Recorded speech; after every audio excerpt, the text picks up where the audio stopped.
The Civil War split the nation, and it was the most bitter conflict within the United States. The source of the conflict between the North and the South resulted from fundamentally different ways of life, including slavery, economy, and states' rights. The North, with Abraham Lincoln as president, did not believe in slavery, as the Northeast and Midwest regions had machinery and factories. The North protested about the slavery, but the South did not, believing that slavery was good because they saved money by not paying the slaves. They therefore created the Confederate States of America.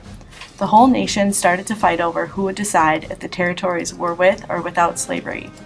And on April 12, 1861, Southern Confederate forces captured Fort Sumter in South Carolina. 4 more states seceded and the Civil War began. Fort Sumter was the first battle starting the Civil War. Confederate forces, led by General Perry T. Beauregard, charged into the fort. As the Union forces, led by General Robert Anderson, fought back, they were unable to hold the fort. 48 hours of continuous shelling later, the fort fell to the South. By this time, 1/5 of the fort was on fire. The Southern commander gave permission for all the Union troops to leave safely, and the Southern troops took over the fort. The next battle took place at Manassas Junction near Bull Run Creek, only 30 miles south of Washington, D.C. On July 16, 1861, the untried Union Army under General Irvin McDowell marched from Washington to be surprised by Confederate troops, led by General Perry T. Beauregard. Both sides planned to attack the other's left flank with the majority of their armies. However, the Confederates realized quickly the Union's army plan and moved forces to meet the attack upon their left flank. At the same time, they were able to build up enough troops on the Union's right side to overrun that flank, leading to a disorderly retreat to the north.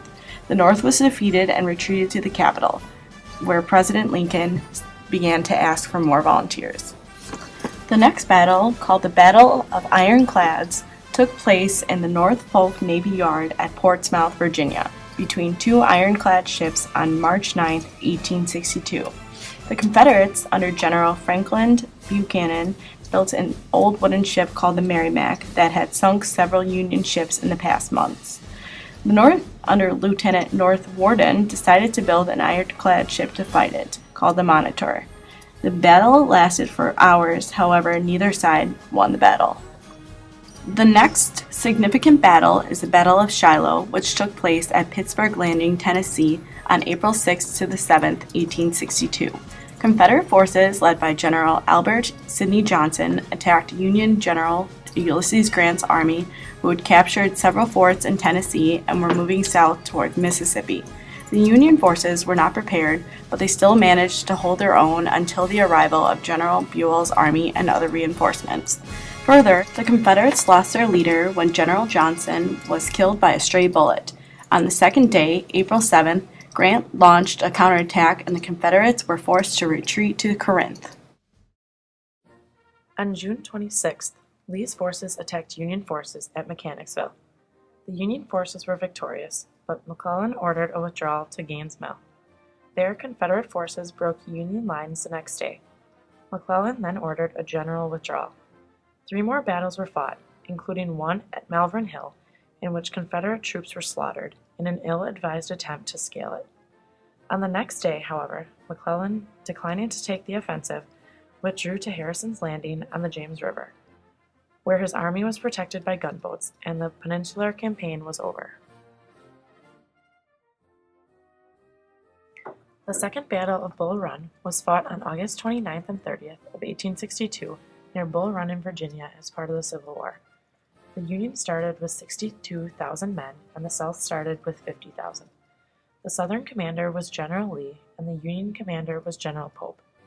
After failing to capture Richmond, the North decided they would combine the armies of General McClellan and General Pope.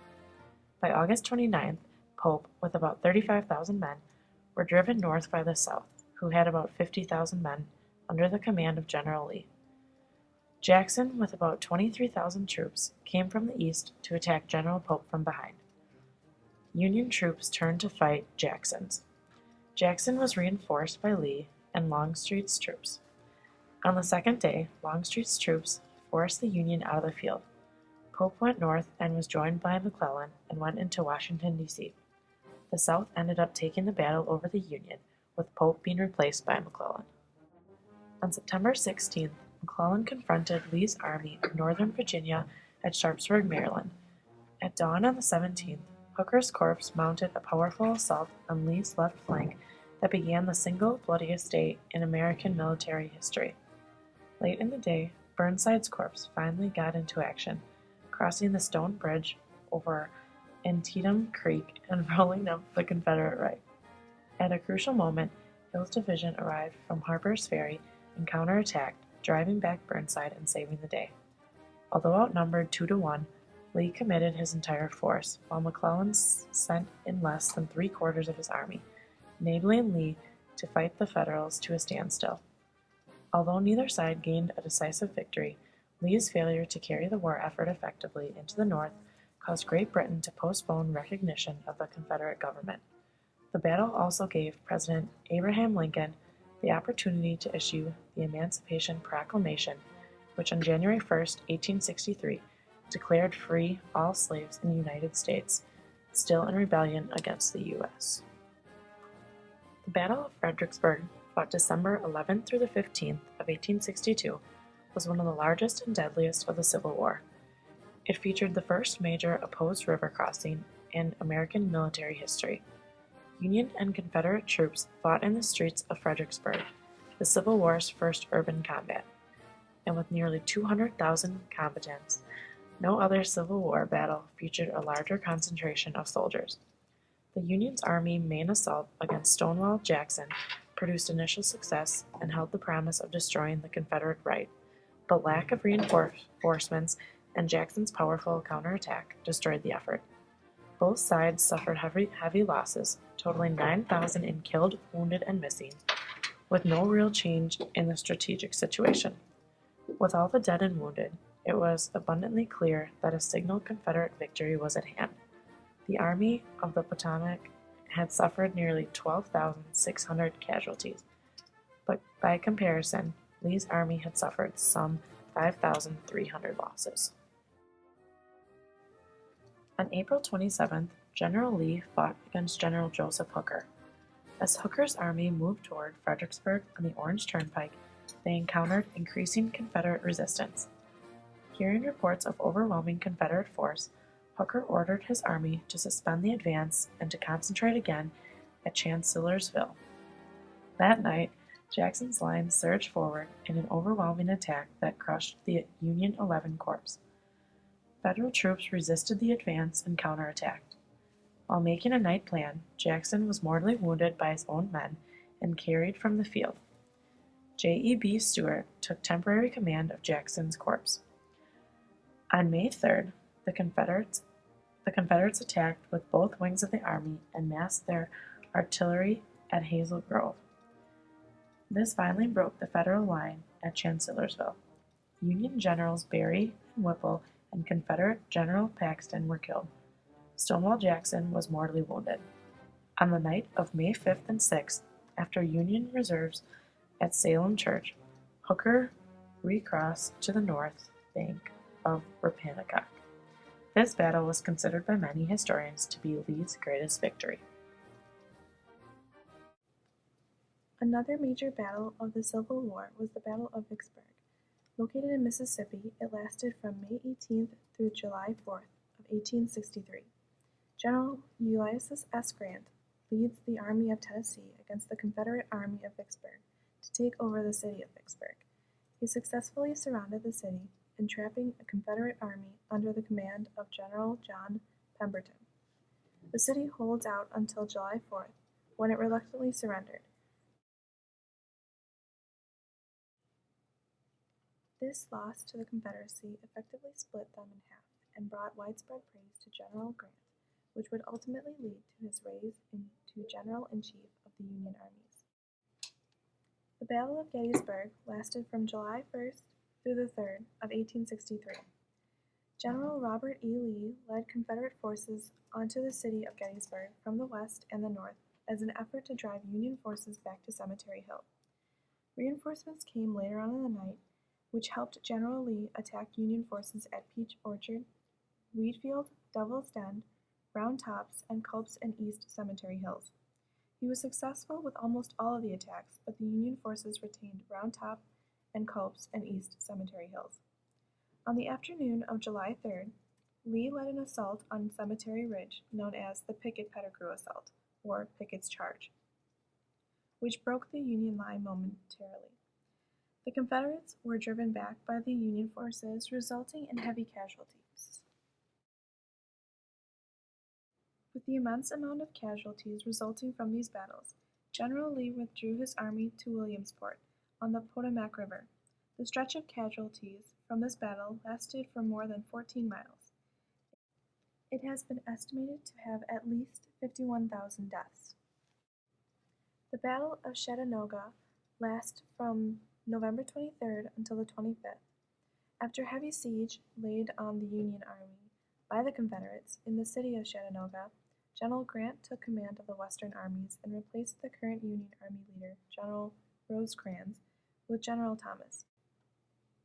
On November 23rd, the Union forces, now with a new leader and more supplies, struck out against the Confederates and captured Orchard Knob and Lookout Mountain. November 25th, Union armies laid assault on the Confederates and removed them, leading to the victory for the Union. Another major battle of the Civil War was the Battle of Spotsylvania.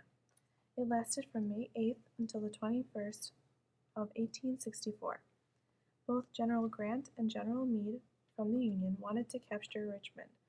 They were stalled, however, when they reached the Spotsylvania courthouse on May 8th.